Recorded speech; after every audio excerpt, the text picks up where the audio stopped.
Oh,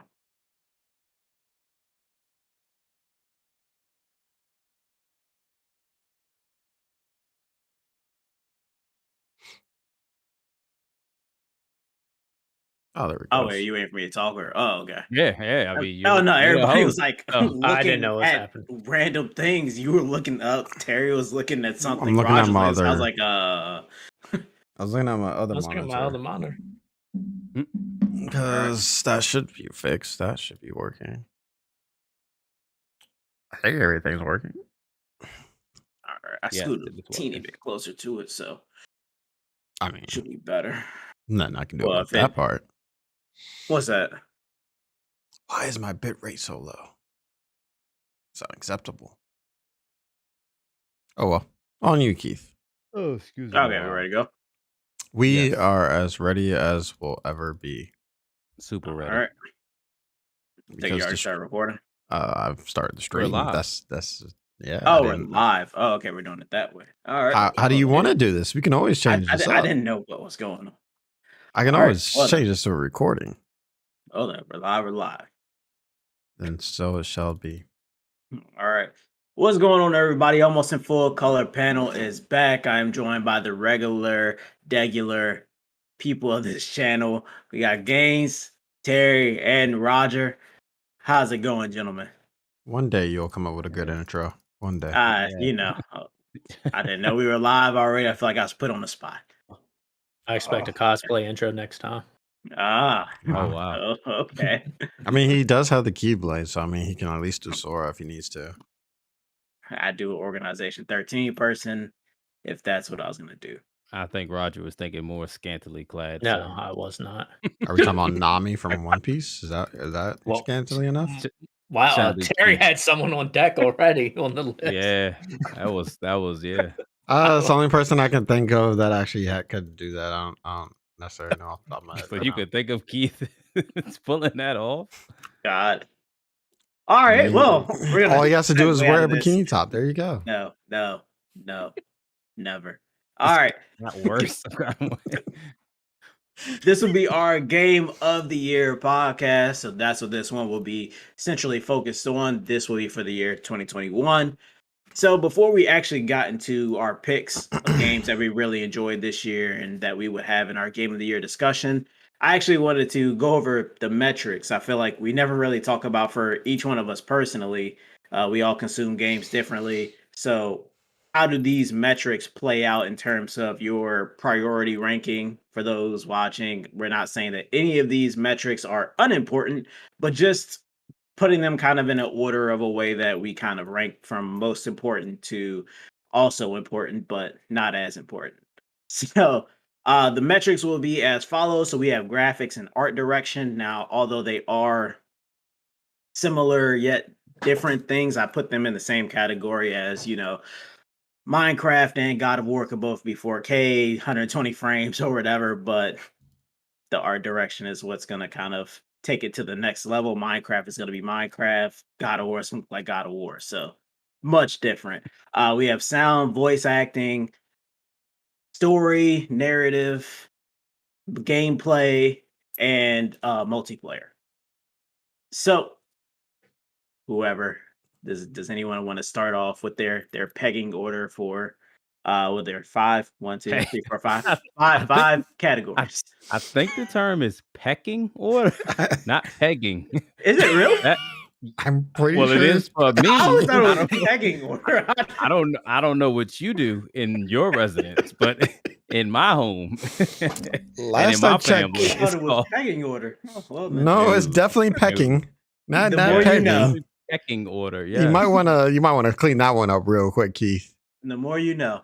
Yeah, you might want to clean that one up. And knowing is half the battle. All right. good God. Imagine how Even many what? times Keith comes downstairs and he's just like, "Hey guys, so what's the pegging order here?"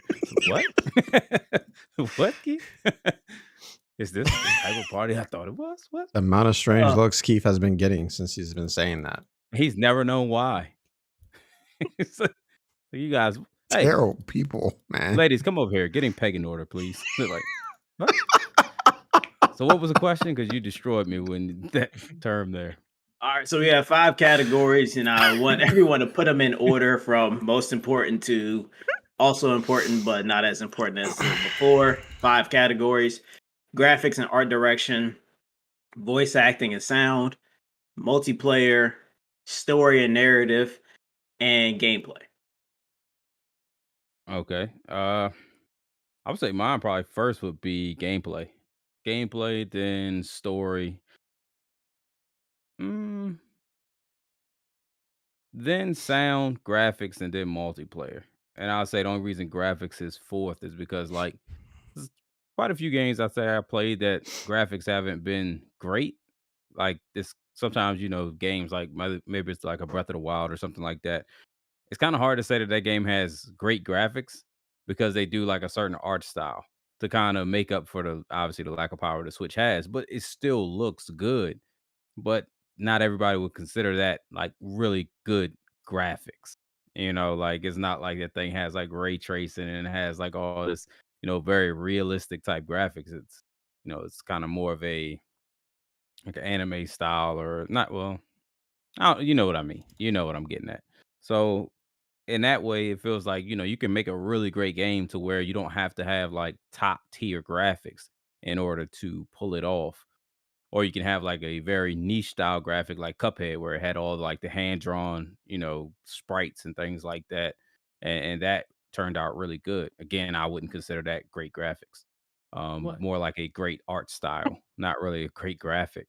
Um, so that's why I put it forth. And multiplayer, it's hard for me to ever say that multiplayer is going to drive a game in a year for me. Granted, if it's a multiplayer game like a Call of Duty or a Fortnite or something like that, obviously that has to be good for them to even be in consideration. But those games normally don't do any of the other four things other than I guess gameplay would be like your controls, mechanics, things like that. But I feel like it doesn't touch on all of them. So that's why I put multiplayer last. I guess I can go next. Gameplay's number one. Then number two would be sound and voice acting. I kind of like a game, like even just theme songs. One of my favorite memories I remember of games was like Saints Row. The soundtrack went together with the actions you were doing, and it made it way greater. Three would be graphics and art direction. Kind of on Gaines' point, I played a lot of games like Celeste. I had really good art direction, but not like the best looking. Four, it gets tricky for me because I would just say story and multiplayer would be the same because this is when you're getting into weird. What is the game? You do have games that are only multiplayer and games that are only story based, so they either have one or the other. Which now you're kind of separating the group, so it's hard to say like which one of those is more better. It just depends on, I guess, the game you're trying to add in at that point. Keith's favorite year of 2016 Game Awards. There there was not much story in the winner of that one, but it was a good game. So it's hard to say those are separate categories. It's almost like I don't know what to call it, but what does this game bring to the table would be like the fourth. Is it really good multiplayer? Is it the good story? What is it adding to here? So you're saying Overwatch is the best game ever made? Am I hearing this correctly? It was a pretty good game. I thought it was an amazing. But that doesn't exist. That doesn't exist. Okay. I guess mine goes gameplay, story, and then multiplayer. And then to be honest, wait, did you pick three? No, well, the other two are kind of, they don't really matter to me much because I always play graphics. Graphics wise, I always play games in like super low quality anyway. Just because. Oh yeah, I forgot how much you cheated in Fortnite. Yes. Terry, how the hell did you see that guy over there? It was so dark. He's like, oh yeah, I don't have shaders on or anything. Like, of course. Of course. It's the best way to go. I don't know. For me, if the gameplay is actually really good, most of the time the multiplayer is really great. So I don't really know how to rank those 1 and 2 without changing them all the time. And then I'd never really care for story much, but I feel like that's a lot better than your graphics and your sound. I mean, I always harp on the Destiny 2 one for Ikora, how she changed up real quick. I know Keith remembers the actress. So I never really care for much for like sound and voice acting, really. And my graphics are always low, so I never really care. But if I had to go, probably be gameplay, multiplayer, and then story. And Pokemon does have a story, Keith. It does. There's 8 gems, Keith. Come on now. 8 gems. You have to destroy the villain team, and then you, as a 10-year-old in the game, save the entire world 20 different times. It's amazing. Yeah. It's the best story ever. Well, I guess for me it goes story and narrative is my one. Number 2 is voice acting. I kind of feel like those kind of go hand in hand. You could have a good story, but the sound / voice acting could be like really terrible and not help carry through that feeling. Number 3 is gameplay. Number 4 is graphics, and number 5 is multiplayer for myself personally. But game of the year, video game awards happen. They judge on these things. So do you all feel personally that, I guess Roger kind of touched on it, a game that has only story or a game that only has multiplayer should get docked points for not having one of those elements? Like if you have, for instance, Roger brought up 2016 Uncharted 4, which had a multiplayer and a great story. Do you feel like they should either like get bonus points for kind of having both elements available, or do you kind of like separate said things? And well, Overwatch is only a multiplayer game, and that's what it was meant to be. What, like, you know, the Hold fact that no story exists, we shouldn't Mhm. hold anything against it. And Uncharted 4 should just suffer for giving you a total Wait. package. Hold on, Roger, before you answer this. Keith, do you remember the multiplayer for Uncharted? Uncharted 4? Yes. It wasn't bad, but if I'm giving points, like that's actually fun. Last of Us had a better multiplayer than Uncharted 4. It did. It did. And Uncharted 4 is like arcadey and weird because you had the perk stuff going on. It was Last of Us was actually, the multiplayer was shocking. Last of Us was a No one thought it was phenomenal going to one. be anything. We were like, why'd they give it multiplayer? Like, this is stupid. And then we played and we was like, wow, this is actually really fun. Yeah, Last of Us was ridiculous. now, Uncharted 4 could get broken. now Well, do you it was remember? broken. Do you remember Overwatch's multiplayer? The greatness that it Overwatch was. fun. It was fun for what I've it never was, played it, so but at Did a you try certain, Overwatch? Yeah, you should play it. It's a I good played game. Overwatch. No, games. no, He said he never played it. yeah, I've never Oh, played it. oh, oh. Never played Keith, it. you went in there I might salty give it a about shot. Overwatch. No. I might You have give to I it didn't a go on shot. salty. I played it. I gave it a fair shake, and then I was like, "There's no story to this," and they want me to pay how much for a game with no Then he put it story? in- Get He out gave of it my a fair face! shake, and then he put it in his pegging order. All right, Roger, you may now answer the You're question. next, Overwatch. Yeah, kind of like what I hinted to earlier. It depends on the game, because how it was presented, like Keith read it, was like a rubric. Like I felt like games are making a school project, and it's like, oh, you forgot multiplayer, points off. Like that seems weird. Like it depends what game you're making, because I guess art direction is a big term. I know we grouped it in gameplay, but it's like your game is art. So it's, what did you want your game to be? If there's no multiplayer, that's fine. I do feel like a lot of games now add a multiplayer that probably don't need one. But yeah, I feel like you just make your game, and that's what I was getting at with like story and multiplayer. Some things don't really need much of a story for the game, and they're perfectly fine. Great mechanics, and I really enjoy those games. I prefer more of a story. That's nice, but yeah, it's like a art. Like that's why I'm big gameplay, sound, and graphics. You kind of have them most of the time. I did play games where it was like there was no graphics. You only had sound, which is weird to play. Not a great game that I played, but you could probably make that concept into something. So to match like all 5 of these, it is a little tricky. And that's where like I do see games tend to be like more story based or more multiplayer based. And I don't know how you would, it's weird to penalize. I don't know if you should not give points, because that's still weirdo. Penalizing in a sense. Like I said, it felt like a school project of like, oh, no multiplayer B. Like it's weird, and then to have a game maker basically throwing that in to get some points would be weird. Yeah. So you prefer games to, or you prefer to like kind of judge a game for the package that it is, not necessarily give points for anything necessarily, but just grade it for how it is. Yeah, Or take 'cause I it mean- how it is. Yeah, because it's art in a form. It's like going to a museum. People like certain things, and people really hate certain things. Hmm. Yeah. Yeah. Hold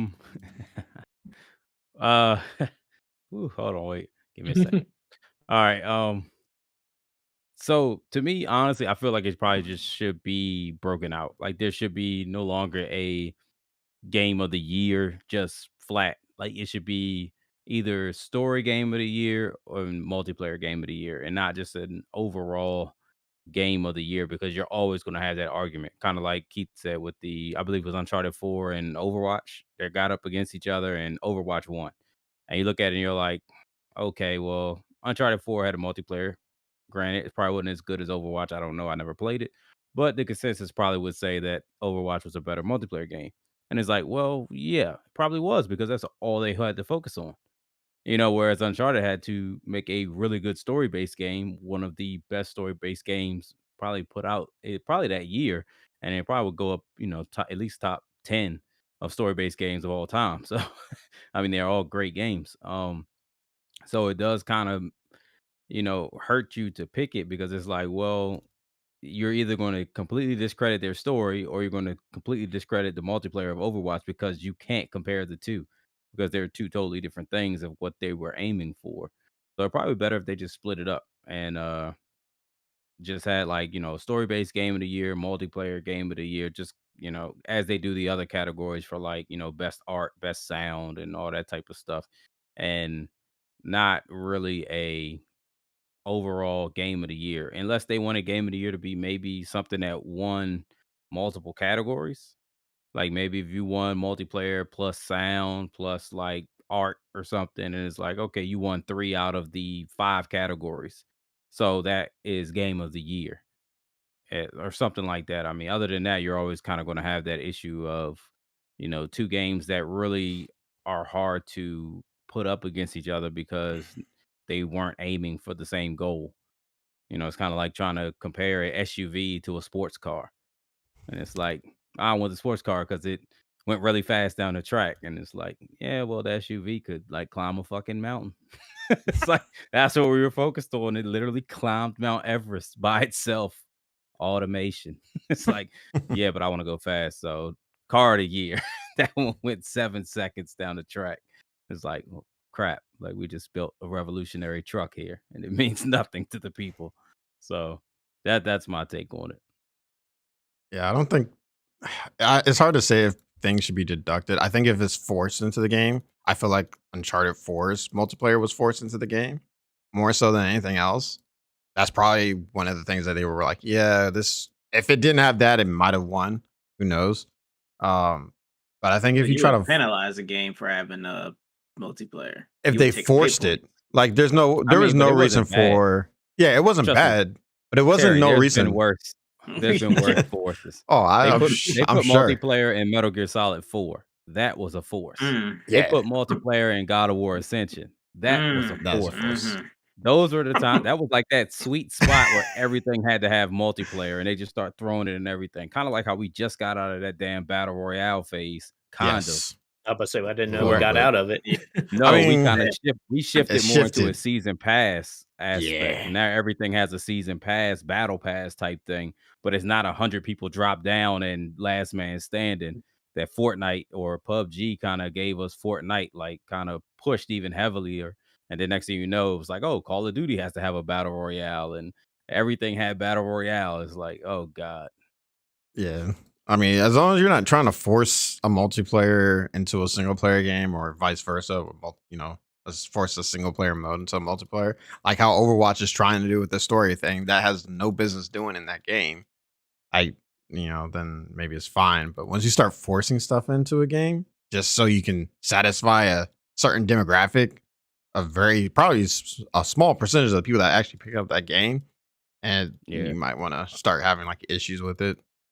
yeah. No There's, point to there's try just to, no point. no point in trying to peg a campaign in Overwatch. No, just no. Well, Yeah, it's nice knowing about maybe certain characters in a game. Cool that like a multiplayer game that has no single player. Okay, maybe we'll throw in like an event mode that happens every now and then, but not trying to make something permanent, especially if it has no business being there. I mean, we can just go Destiny route and just have all lore somewhere else outside the game. How about let's just do that? Um, I don't Well, know. that's the knock on Destiny for the most part. I mean, it's like you're playing the game, but yet you feel at times disconnected from the story because it's so hard to kind of get a grasp on what is going on. At least Overwatch and Apex, they do throw these like little things in there to try to give you some type of character development and make you care about certain characters one way or the other. So like they do give the effort to put something in there to make you think these characters are cool. So like I I mean, don't mind it too much, but it's kind of like I can't knock them for trying. I feel like it can be a knock because I mean, you just had to create an entire team. Like all your resources just went away from it. Now you had to like, all right, now we have to build this entire team for, whatever the case is. And now we have to get out writers. Now we have to get all this other stuff. I think the only game right now that's doing it decently might be Fortnite. As I mean, they have a story apparently. If you watch like the first, They're not doing it right if you had to say it that way, Terry. Yeah. They have a like I story, said, apparently. Somewhere that yeah, means it's not I- being relayed well. Each season is They're a starting event it. to it. yeah, That's they're like when they're we getting found out that better. Final Fantasy 15 had a story. It has a After story. I beat the damn game, and it was Yeah. like, oh, it really meant Ifrit and all this other stuff. And I was like, where the hell was that in the game? I don't even Like, remember that being in the game, and I beat it. yeah, no, God. I didn't know what the story was about until I watched a YouTube video explaining what was actually going on. And it was like, yeah, because none of this was actually relayed to the player. It was like all behind the scenes, like very hidden stuff to figure out what the goal of the game was or what they were trying to, I guess, do. I don't know. Yeah, it's very interesting. But I mean, as long as you're not trying to force it, I mean, go right ahead. But the moment you start trying to force it, I feel like that kind of takes you out of the running for a lot of different things. So Yeah, there have been some bad forces in the multiplayer realm. As games mentioned with the forcing of multiplayer, Assassin's Creed had a multiplayer, and I think it was Unity. It was not long lived at all. They took it out immediately the next game. It might have been Black Flag actually. No, it wasn't Black Flag. That's just Didn't my you? hatred of Black Flag trying I to was come say, I out feel like and you did bash ship it. battles in Black Flag. Yeah, you did the ship stuff, but yeah, I mean, I always will give, if you put it in there and it's okay. Like Uncharted 4, I thought it was okay. It didn't break the bank or anything like that, but it was something a little extra on top of something that was already like phenomenal. So I feel like, well, for my two criteria personally, which was the story narrative and then the voice acting, like Uncharted 4 got tens on both sides, whereas like a lot of other games, like if a Call of Duty comes out and it's just kind of multiplayer centric, it's like maybe you get a 10 for multiplayer, but the rest of this stuff really doesn't mesh, and you kind of just put a story in there. Call of Duty stories are normally very safe. They're not really doing anything, well, with the exception of what the Black Ops series. the Black Ops black, series, yeah, yeah, and that segment is phenomenal story wise. But for the Modern Warfare series, I think 3 kind of just went haywire, and but the campaign is safe. It's cool. But I'll always give extra points or whatever towards you put a multiplayer in there, even if it's a 1, like even if it's a trash multiplayer. I mean, just 1 point. It's something you tried. Maybe it didn't hit, but I like the effort, and I'll always kind of give it that. Not penalize another game for not having it, but to like other games, things like Apex, it's like, well, they didn't have a story. Then all of a sudden they start dropping all these like YouTube videos about characters and stuff like that. And it's like, well, makes it seem like you're trying to push a story or have a story present, but not have it connected to the game. When you start going through like YouTube and all that stuff and to drop stuff about the game, I mean, I know it's the times that we're in, but also it's like, well, why isn't it in the game and accessible somehow, some way for you to watch? And why do I have to go to YouTube to view this? That type of stuff will make me penalize you. If it's like, well, why didn't you just put in the game for me to watch? Or why didn't you introduce it somehow via the game? That type of stuff is where I'm like, all right, I'm not really feeling that aspect of it. then I might get into like the penalizing point. But if it's all in the game, I mean, I'm cool with it. Even if you only get 1 point or 0.5, zero point 0.1. I don't know anything that has done that terribly to me to get that low of a score. I'd really have to think hard about. I don't.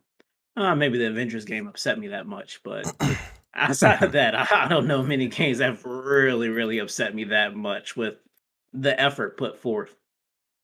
So for that part doesn't really bother me too much. But then we get into a whole other part which some people don't necessarily care for, which is sales and that aspect of it. That's kind of like the sixth aspect that people say kind of force its way into things.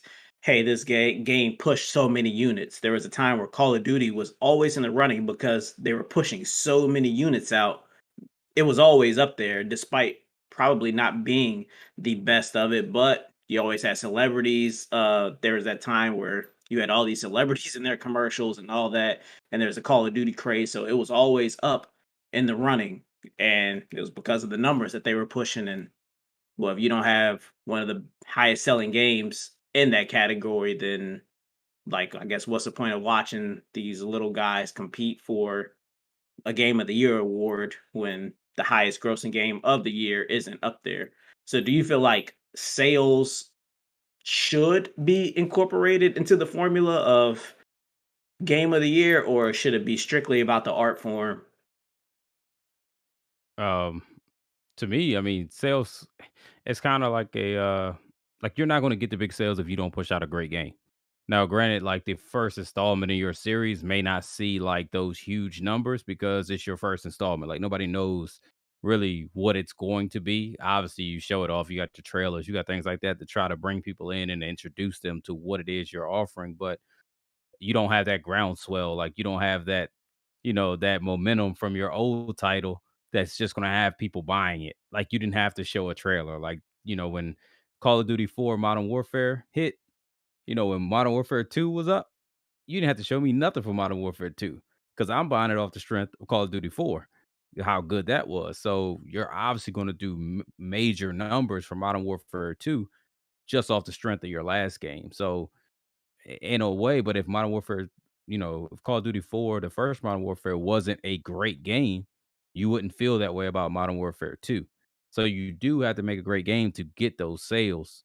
Now you can make a lot of sales later down the road by making a quote unquote bad game off the strength of what you had done in the past. Everyone expected it to be good, and then come to find out it didn't come over all that well, and then everybody kind of bashes you. I believe what was it, Mass Effect Andromeda suffered from that. Yep. So obviously it's so like crazy because it's Mass Effect. It's like, bro, we had Mass Effect 1, 2. Like, you trying to tell me this one gonna be bad? Yes, it's bad. But it still sold a lot, because that's just how it works. So it shouldn't sales shouldn't kick you over, but sales should definitely in a way they are going to be implemented in because obviously sales kind of denote that you either have a great game or you have a great series that people really enjoy. So it's kind of hard to separate it from it, but you should never use it as like a pendulum swinger, I guess. Like if one game sold like 50 million copies and another game sold like 30, just because they sold, almost 50% more titles is like, or it's 50% more in sales doesn't mean it wins. That part should never happen, but it would be hard to kind of take sales out of the equation. I could go next. So I stem all this through music, basically. So a lot of the sales Mm, do come from major production companies. Roger, Like I'm what? gonna cut you off. I'm gonna go first. I'm gonna let Okay. you go last because I already I'm gonna pretty much steal know what you're about everything to you say. about to say. No, I'm actually gonna let Roger go last because I know where he's about Oh, to go with it, and wait, that links Roger, into the I'm gonna next let thing. you go, but my point is the greatest point of all time. It's like Let me talk. Uh, That's what he's gonna start saying soon. let me talk, Roger. for me, it's all about like I would prefer it just to be about the art form. So I would rather people just play it, experience it, and judge it based off of that, and not have any other thing maybe coerce you if you know I know what Roger's gonna say, so I'll try to leave the music part out. But I don't like to have pop culture or anything like that kind of subconsciously coerce you into thinking, oh, this is something that's really really good. This is something I should put up there. For instance, right? I listened to "Wait the Whisper" song by the Yin Yang Twins, and I hated it immediately. Hated that song when I listened to it by myself. Did not like it. And then all of a sudden, everyone loved this damn Whisper song by the Yin Yang Twins, and I was like, "Why does everyone love this song?" And somehow, some way, I ended up kind of liking the song at some point. I don't know when it happened, but I know when I was alone and listened to the song, I did not like the song. So I knew Who's that after the fact whispering? when everyone was like, "Oh, this song is so good." I don't know. Subconsciously, I got coerced into kind of casting The my song. vote for the song. Whispering But to you. What? What? But ultimately, in the perfect world, I would like just the game itself to be judged for what it is, and for whomever to cast their vote for whichever game they felt was game of the year. Obviously, it's not a perfect world. You're gonna hear about, buzzwords about games, and sometimes I think subconsciously it does kind of force you to go one way or the other. So, perfect world, just the art form, but that's perfect world. Yeah, it should always be just art and not really the sales. Well, I guess sales probably do have a small part, but as far as art goes, it should definitely be that. But I want to hear what Roger's about to say. So forget what I'm saying. Roger, destroy Keith. Tell him how it is. So generally, like with music and games, like you have your major publishers or labels or something like that. So if you have something, I just thought of Activision, but EA, Sony, Microsoft, you're getting generally a decent game. Like if you hear something coming from them, you're getting it. And like Games was saying, if it's part of a series, Call of Duty is generally safe. And those are made to be mass marketed. I don't necessarily enjoy Call of Duty, but when we were playing it, everyone else had it. So I was kind of forced in, like Keith with the song. And that's how a lot of popular music works. Like they work in certain environments, a lot of club songs. Not really I don't like them, but when you go out, you want to hear them instead of like the indie music I want to listen to. Because it would be You can't boring. dance to that Yeah. indie stuff, Roger. So that's You what. think a booty gonna shake off some indie music? Gotta get Yin Yang Twins out there.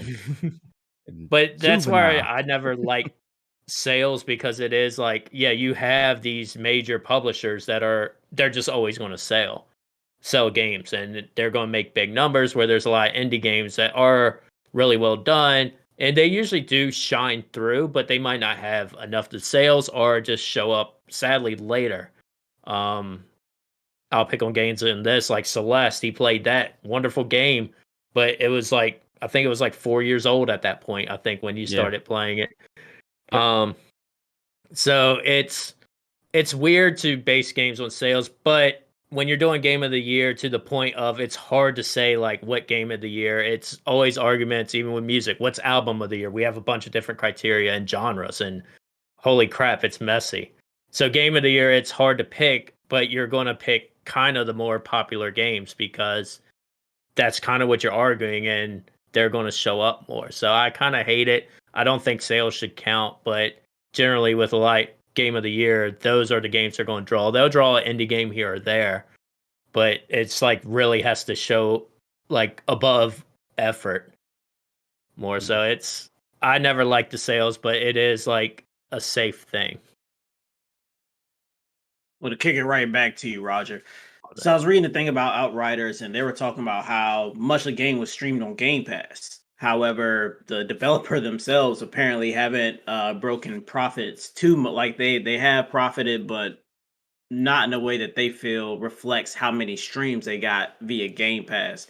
We know this issue with music. Just to point that out, that had nothing to do with actual Game Pass and Microsoft. That's between them and Square Enix. Yeah. You didn't make that. You didn't say that. Okay. People are going to think that it's between them and Xbox or Microsoft not paying games on Game Pass. So this will be for a later podcast, everyone.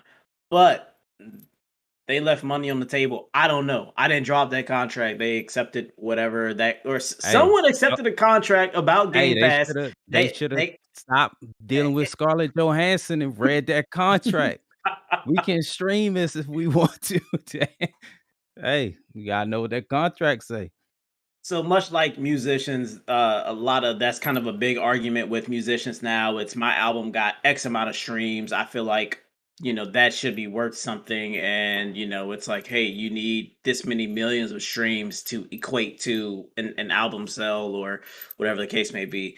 I guess with this Outrider situation and the future of kind of like game sales and what's popular and whatnot in game of the years. And do you think they'll be better at defining what a stream equates to or streaming hours for a game equates to in the grand scheme, like better than music does? Because we know music is a bit messy, and if you're not Drake, Taylor Swift, or Adele, you're not getting really the numbers that your album got streamed if you're not one of those three specifically. So the littler guys, I mean, they can have their stuff streamed just as much, but they're not getting paid as much. So without this Outriders thing where they're like, hey, our game was streamed a ton on Game Pass, a lot of people played it. It just, we didn't get much money from it or however that goes. But do you think that they'll be able to do better with giving credit for streams than music So does? music had a weird turn because when all that was happening, I remember Lil Wayne was the big kind of fuss because when music streaming started going, Lil Wayne was like the best rapper of the time, evidently, at that moment. So he was getting a lot of streams where a lot of indie Actually, people. at that moment. Yep. He lost it when he left that moment. But a lot of indie people had a lot of problem with that because they weren't making much. That's when you saw people posting up their actual things. I listened to a label called QN5. They would post up they made like $300 that month, the whole label. So it's like it was a hit on them because they usually made a lot of money on sales of physical. And that's when they kind of flipped it because a lot of people gave away their music, like they were frustrated. But they ended up doing it for tours and found now it's a good promotion. Like if you look now, they just find it easier to promote and give links now. They're like, hey, we got a new album. Here's this. And the other problem is it is harder to get found now because now anyone can stream an album. Like we could make an album and have it out on Spotify next week. It won't be good, but Wow. it's possible. Whoa. Continue. But so it's going to be a weird thing with games. You're going to have these contracts. And again, with Outriders, you went through a publisher. So now you already have two people taking from your money immediately. You have Xbox taken from the Game Pass, whatever they have. I'm sure they have something. They're only paying out part. Then Square Enix is taking their part. And now Outriders gets whatever's left. And who knows what that is. So they're going to probably rework contracts and figure that out probably. I think Game Pass will be helpful. I don't know how it works. Like, does it count per like hour streamed? You get a certain Game Pass percentage. probably would count more so downloads because Game Pass really facilitates off of downloading the actual title. There's only so many titles on Game Pass that actually works with xCloud, and it's not many on Game Pass. It's maybe like a quarter of them. And that's So what I was those are the thinking yeah, of how those are the would you games that charge actually stream. xCloud? Everybody else, you would, it'd be downloads. But I mean, to me, like honestly, like they just kind of fell victim to not really understanding the time, so to speak. Like I'm sure when they kind of came forward, them Square Enix and Microsoft probably came to them and was like, "Hey, we really like your game. We want to include it on our service, Game Pass. It'd be day one. Nobody had to pay for it. All of our subscribers would get immediate access to your title." And they were probably like, "Okay, well, what happens with all those sales?" And Microsoft's probably like, "Oh, glad you asked. We're going to give you so many $1 million up front to basically buy your game and add it to our subscription service that people can access." And they probably was like, "Oh, that's a lot of money up front." And obviously you don't know how that game is going to sell. So you're like, we'll take that deal.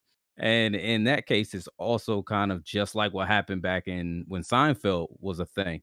And I don't know if you guys know, but Jerry Seinfeld was the only one who got residual payments like every time that show aired, because back when that show was made, that was never a thing in contracts.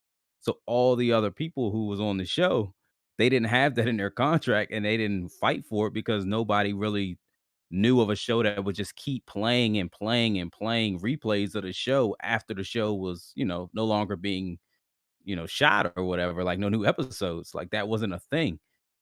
So he got millions and millions and millions of dollars because of that, and they didn't get anything. So it kind of similar to them, like they probably seen the money up front and was like, yeah, that's a great deal. You can add it to your pass. And then it was like, wow, like a lot of people are accessing that title through Game Pass, obviously because it's free for them. A lot of people are playing it, streaming it if it's available through xCloud.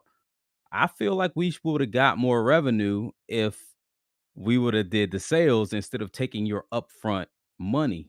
Now the only problem is that you're going to have to factor in that you had a lot of play because a lot of people didn't have to pay for your title. That's why you got so many plays, so many streams of your game because we're like, oh, I can just play it and try it out. But if I had to pay $60 or $70, I probably, wouldn't have delved in to try that game out. So it's a fine balance of trying to figure out like how much money you're going to get for each one of these plays.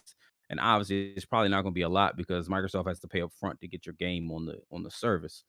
Um, but where it comes to downloads, they could make, so much off of each download.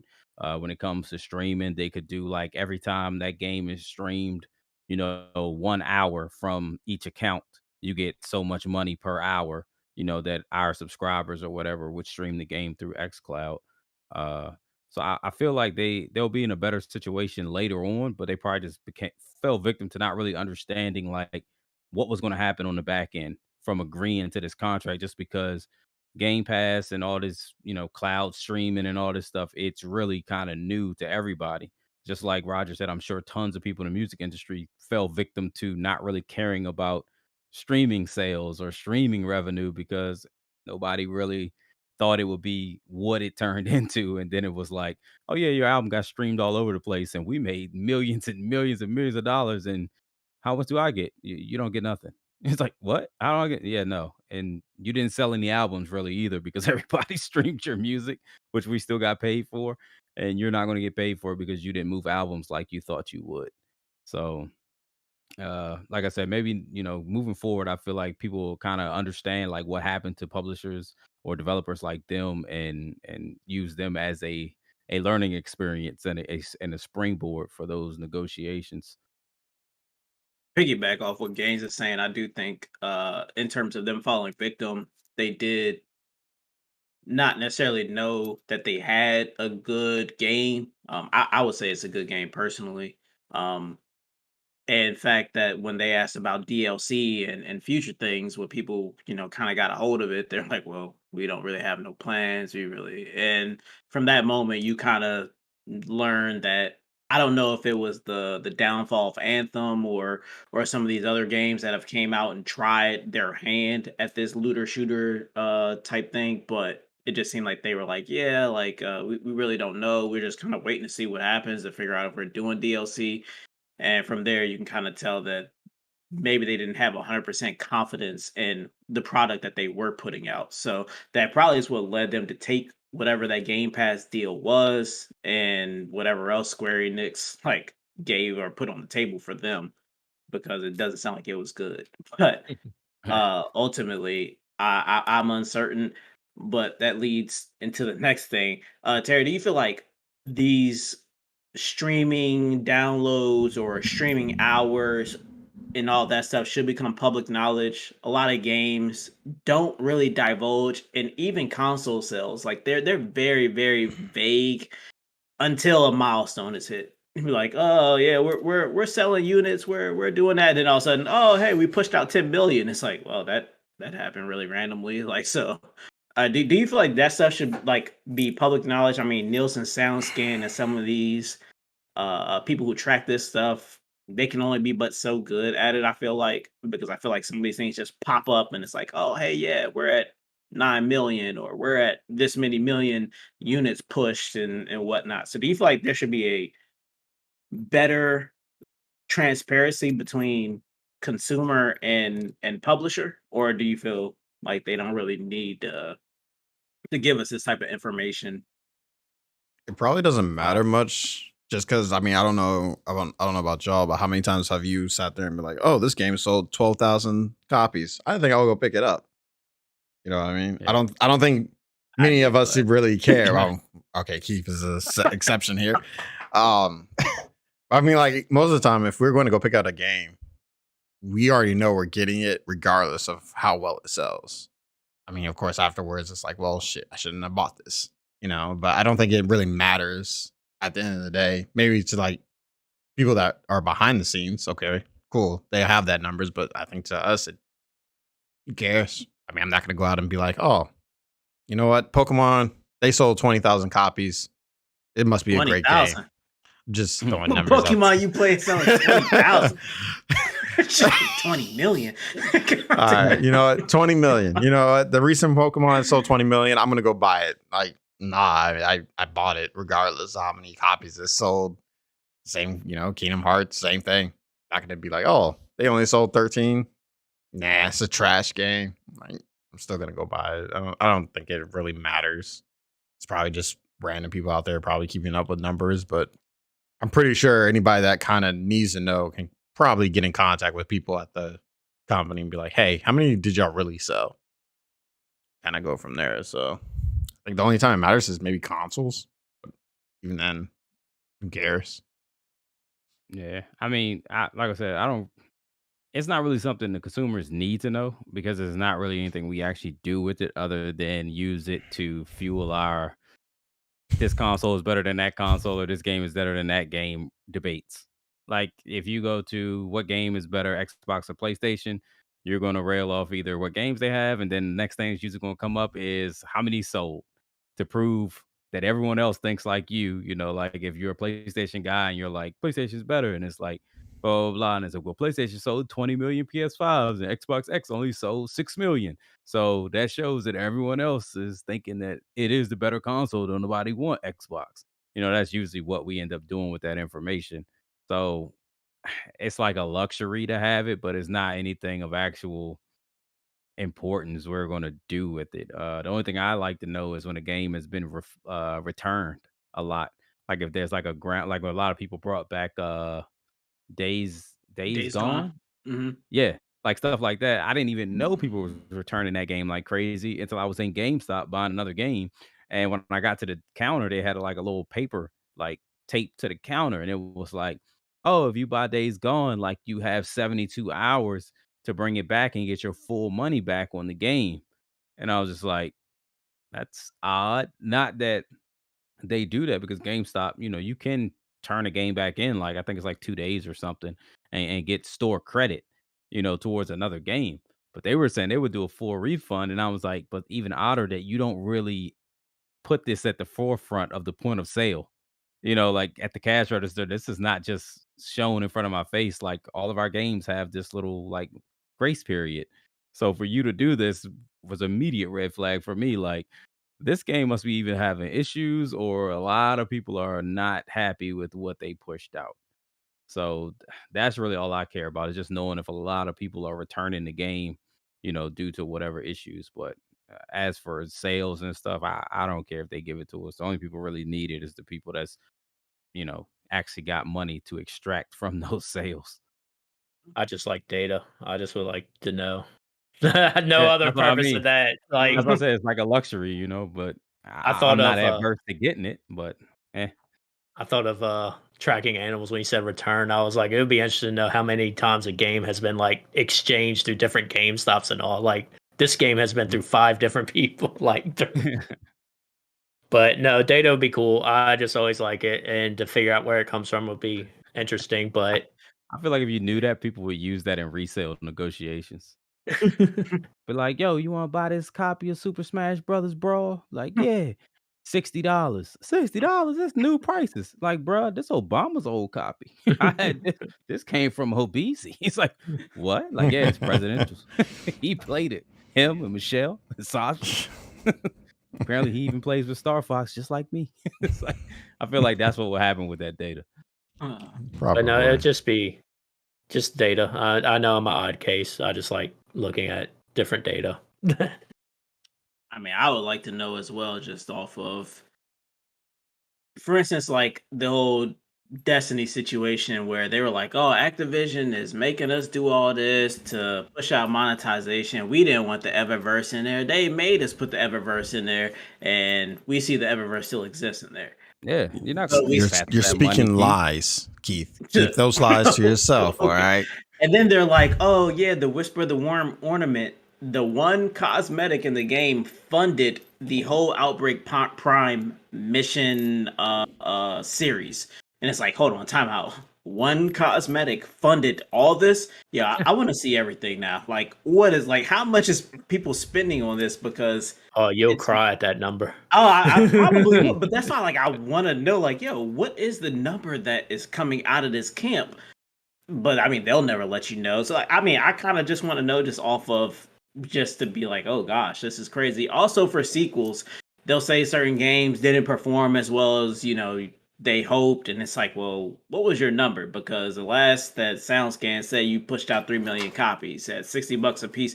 What was the number that you were hoping for? Because sounds like it's not doing half bad, but ultimately, like just like Roger said, data. I just kind of would like to know just out of well what's the number that you all look at and would want for a sequel and that type of stuff. So that's Mm. kind of where I fall on that sort is just All to be I, nosy, I guess. all I heard was Bungie slander just now.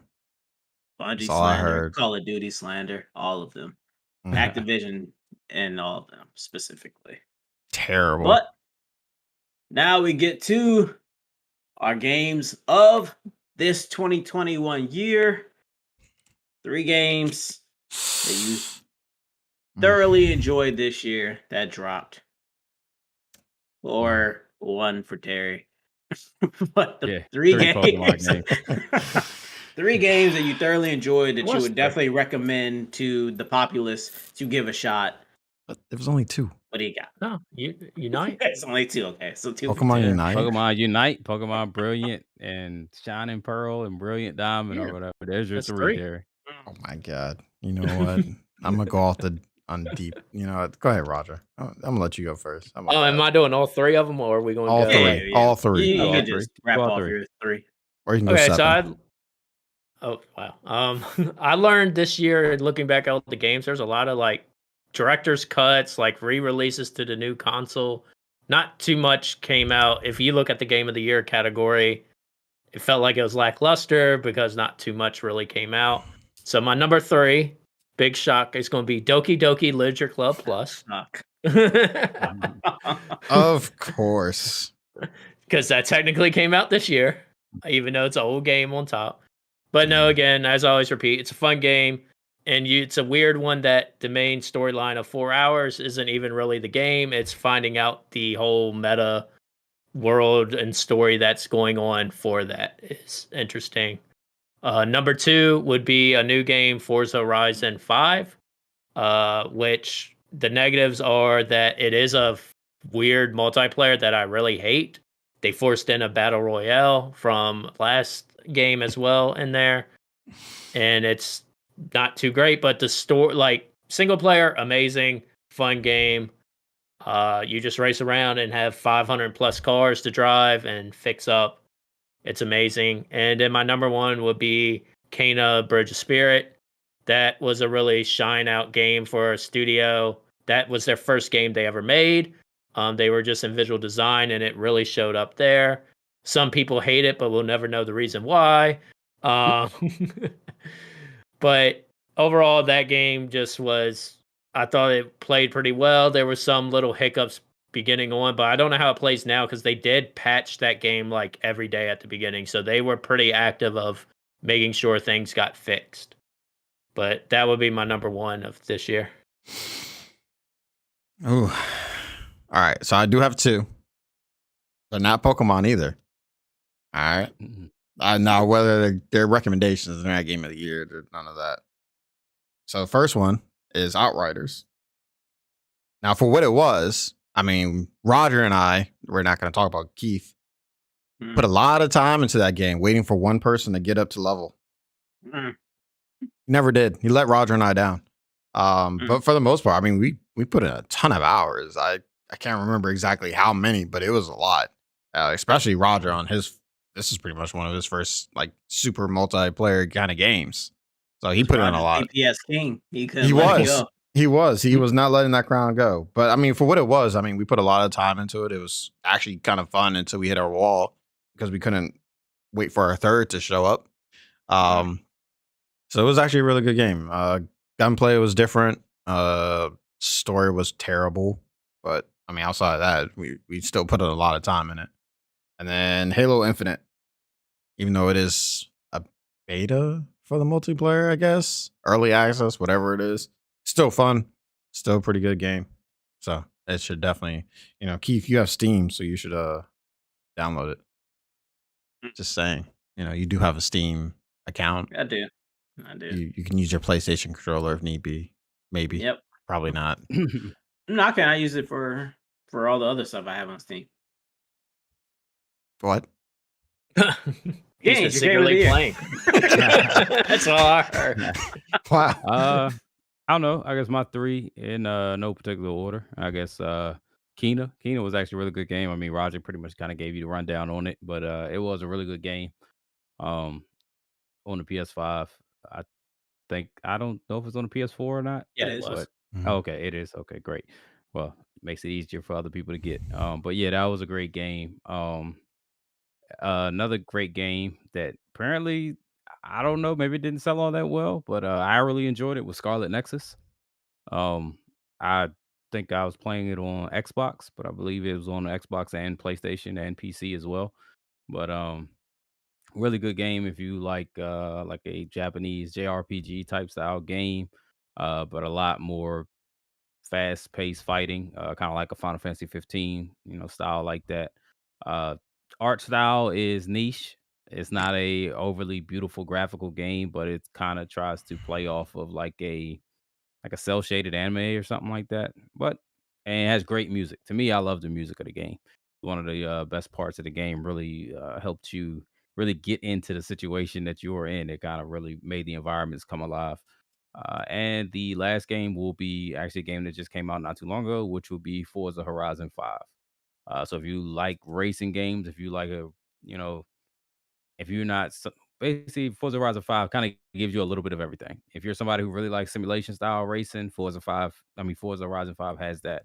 If you like arcadey style, they have some of that in there as well. If you're somebody who just likes to collect a bunch of cars, they have tons of cars for you to get. If you just like open world environments to where you can just kind of get those cars and just pretty much take them out for rides and just ride around and just enjoy the environment, that game is great at that as well. Really authentic when it comes to the car sounds, like certain engines and things like that, and also very detailed interiors for all of their cars. I haven't seen a car yet that does not have the correct interior and the correct motor and visuals and everything that should be underneath the hood. They really went out their way to capture the authenticity of those cars. So it's a great game. So those are definitely the 3 that I'd recommend if you haven't tried them out yet. All right. Well, coming in number 3 for me is Far Cry 6. Now, is it a Far Cry game? Absolutely. You know what you're getting. If you have played a Far Cry game, it is a Far Cry game through and through. However, also with that being said, if it's really, really fun, kind of added a few new RPG elements with gear sets and with your Supremo, which is a super.